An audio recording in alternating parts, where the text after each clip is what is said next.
Hello, I want to make, howdy do, how do you do? I want to make a video on making the proper distinctions, always making proper distinctions and not to forget. So I guess what I mean in this video is always trying to make the right distinctions, find the right way to describe something. Like I've mentioned before, it doesn't matter really how you describe something because it really just is just a bunch about words coming out of your mouth. It doesn't mean much beyond that. I mean, because life, like I mentioned before, life explains itself, but it's about portraying a message and understanding the right distinctions and make it the right times, and making and not to forget those distinctions that you're making, not forget exactly the point you're trying to make. So I guess I can't remember exactly what I was going to say because of these notes were written a while ago. I have a backup of notes I need to make. Yeah, but it's about always making the proper distinctions and not to forget those distinctions. Um, so I guess, let me see, where can I go with this?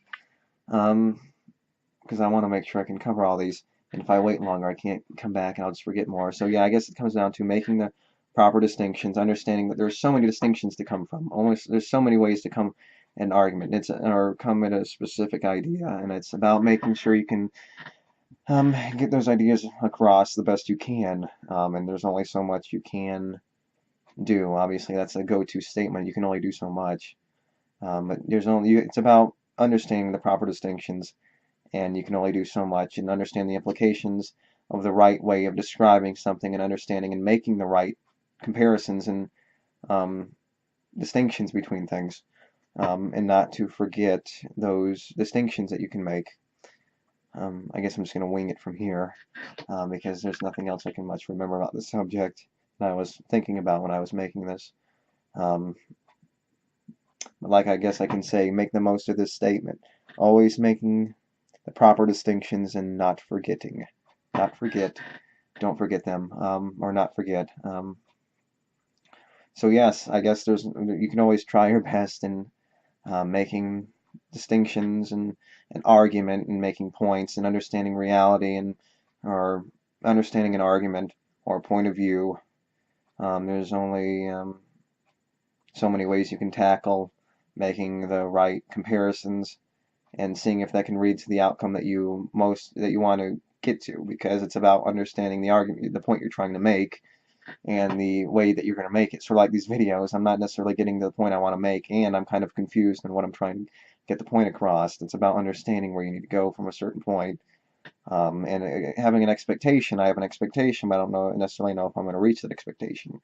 It's about understanding how to not forget your topics and always making the right distinctions in describing a circumstance. So yeah, I mean, what else is there to say? Always making the proper distinctions. Yes. So when you're describing something, so I guess it's best to find the best way to describe the circumstances, if anything. Um,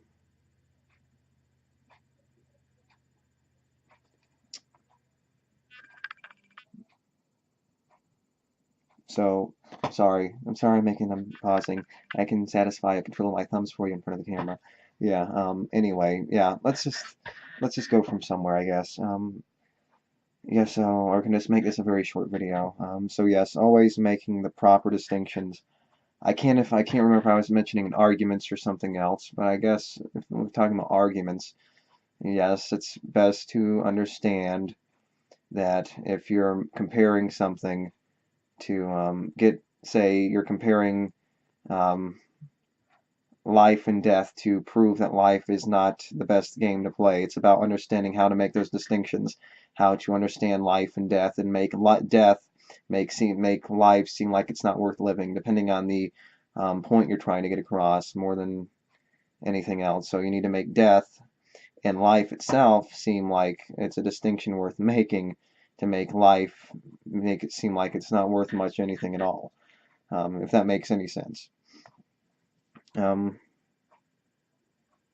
So yeah, I mean, I don't know where else to go with this video. I mean, I guess this will be my shortest video today. There's not much to discuss in this video. I mean, I can't really remember what I was saying here.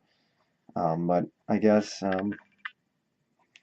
it's about understanding where you're coming from, I guess. More than I guess it comes down to argument, and your arguments do mean something, and understanding, making the right distinctions to get the right point across, knowing beforehand what point you're trying to get across, and finding the right path to go, and the right decisions to make, and the right comparisons to make is obviously the thing that you can do the best to make sure you can get the end outcome that you feel like is optimal, to make sure and to get the end outcome that you think is optimal to happen. And it takes the right comparisons and the right distinctions and the right descriptions to make sure you can get that point across. And the not forget part, let's see, and to not forget those distinctions, I guess what I was mentioning. I mean, I guess I can go on another video about this if I remember anything, but you know, I have so much time, I guess, right? So if I have anything else to mention on this kind of waste of time video, I guess I'll mention another video if it comes up out of nowhere. I may have mentioned it before, I can't remember, but maybe it seems like it was far more important than it was now. Maybe it's just not as um, mind-blowing now as it was before, and that's why it seems like I didn't really cover it even though I did. So yeah, if any, I guess you can talk about that, how things seem like they're more mind-blowing in the past. How all of a sudden that can change your perception of how things are now, and that can cause you to forget something, and make the right distinctions in describing things so you don't forget anything.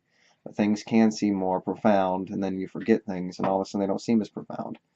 Sort of like having a new experience, it's more profound at first, but you need to have another. You need to maintain it by having more of an addiction to something. So if anything, you can get that out of this video, I guess. Something in the past, and when it first happened, seems more profound, but through repetition and redundancy, it seemed the power and the function of it almost dissipates entirely because it's happened so much. And things over time can change. You know, a song or an idea can seem profound based on your perception at the moment in time. But then it dissipates. The more you hear it, you know, you get used to it. It doesn't have as much weight once you've heard it 10 times because there's only 1 out of 10 times at that point as opposed to 1 time. Sort of like time going by. You know, the more it happens, the less the 1 time it happens has weight on the whole amount of times it's happened. It's 1 now. And once it's happened an 11th time, it's only 1, it's a 1/11th now, so it gets less and less and less, and that's how it works. Same thing with each day that goes by. You're living 1 extra day, therefore time has an illusion of going faster because 1 extra day added to your life makes every day seem a little faster because it's just 1 extra day and the day seems faster because it's added to the extra time that you've lived. So it seems like less and less time each day goes by because 1 day is less time the more days you have as a total in your existence. So that's another thing, I guess, to take out of this. Perception changes over time as well. So you need something more and more and more. And let's say you have 10 and all of a sudden you took 10 at the same time. At that point, you're almost at your own detriment because sometimes 10 is not the way, you know, you're not going to get as much. It's 10 is the same as you taking 1. In many cases, you'll need to take 10, but that 10 needs to come from somewhere, right? So it's best to get the most efficiency out of something, so just taking 1. But if you need to take 10 or a bigger pill to get the same high as before, you're being less efficient, and you're just going to need more the next time. So you don't realize it's self-defeating when you do that, because if you take 10, you're going to need 20 the next time, or you need 11 or 12 the next time to do that. So it's best to just get 1, and it's about getting the immediate high beforehand. So it's about accepting that immediate, gradual, you know, high, or just maintaining it. So if you just go 1 at a time, you might just be maintaining what you had from last time, or you might just be getting gradually more, right? Or you can switch that, or you just might getting gradually feeling better, higher, whatever, or you're feeling more. Say you're a drug addict and you're taking OxyContin or whatever, and you need 1 more pill to get the same high as the first time. Or you're just taking the 1, or you're spacing the time out just enough so you get the satisfaction just at the time you want. It's either you take the 1 and you get the same satisfaction as the last time, or you slowly dissipate, or you take 2 the next time. And after that, you take 3 the next time. And you just take 1 more every time. And when the 1 is no more, you take the 2. When the 2 is no more, you take the 3. Or if you just say, okay, I just want to get the best high possible, you just take 10. And you know, let alone the fact that you're risking killing yourself at that point, I guess you can understand that. I mean, obviously, this is a metaphor and an analogy you can apply to many things in existence. Redundancy breeds content. I don't know. Breeds less effect, for a lack of a better description. So you need more and more, or you can get the gradual and gradual and just experience the same thing, or say, I just want the best high possible, so I'm just going to take 10.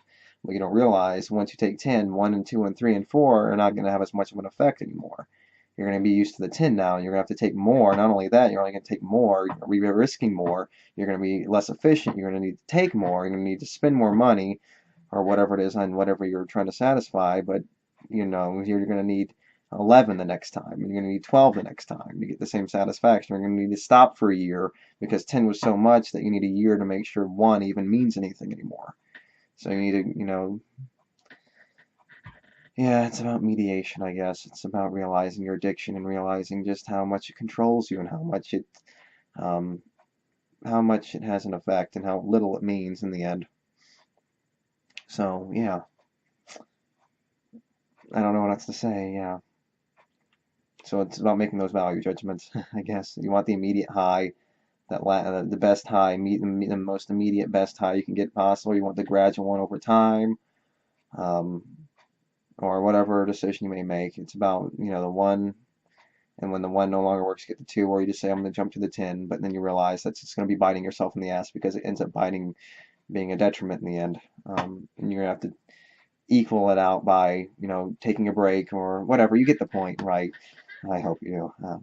So anyway, that's all I really want to mention. And if I have anything else to mention in another video, I can mention in another video. So I apologize for the incoherency. I'm kind of offset by the fact that I kind of forgot the main idea. But yeah, understanding distinctions, realizing the dissipation of and the efficiency and dissipation of whatever. You get the point. You got the point. You got the video. So if I have anything else to say or if I remember anything else, I'll mention in another video. So yeah, like I always say, thank you until next time. Bye.